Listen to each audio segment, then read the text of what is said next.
महाराष्ट्राचे खूप मोठे लेखक होऊन गेले नरहर कुरुंदकर.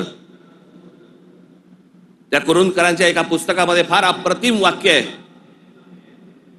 की मराठे सर्व लढाया हरत होते पण औरंगजेब एकही लढाई जिंकू शकत नव्हता.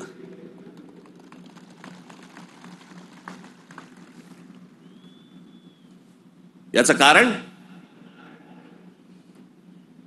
छत्रपती शिवाजी महाराजांचं निधन झाल्यावरती खरं तर औरंगजेबाने परत जायला पाहिजे होता आग्र्याला. नाही, तो इथे का थांबला? एवढा मोठ्या बलाढ्य प्रदेशाचा राजा शहनशाह एका 2.5, 3, 3.5, 4 जिल्ह्याच्या एका राजासाठी इथे ठाण मांडून का बसला?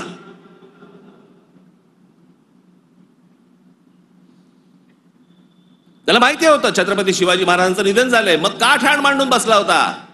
शिवाजी महाराज तर गेले होते, त्याला शिवाजी नावाचा विचार मारायचा होता जो त्याला जमला नाही.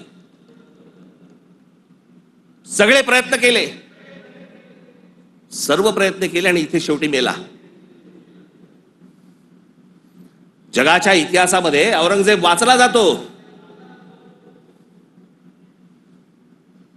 अभ्यास केला जातो त्याचा, पण ज्या वेळेला त्याचा अभ्यास केला जातो त्यावेळेला जगभरातल्या लोकांना कळतं की तो काय करायला गेला होता आणि कसा मेला.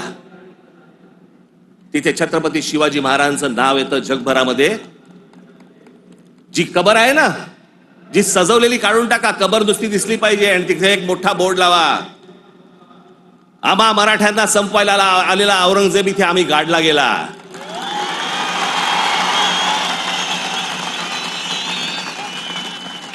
हा आमचा इतिहास.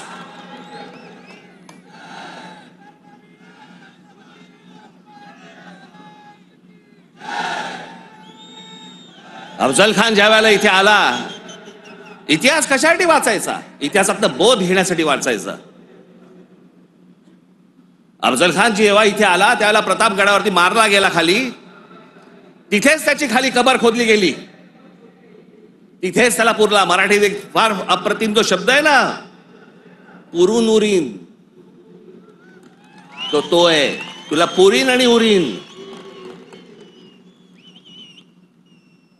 तो जो पुरला त्याला तिकडे अफजल खानाला, तो शिवाजी महाराजांच्या होकाराशिवाय पुरला नसेल. त्याची कबर जी केली आहे ती महाराजांना विचारल्याशिवाय केली नसेल. महाराजांनी सांगितलं असेल निश्चित करा, जगाला कळू दे कोणाला मारलाय.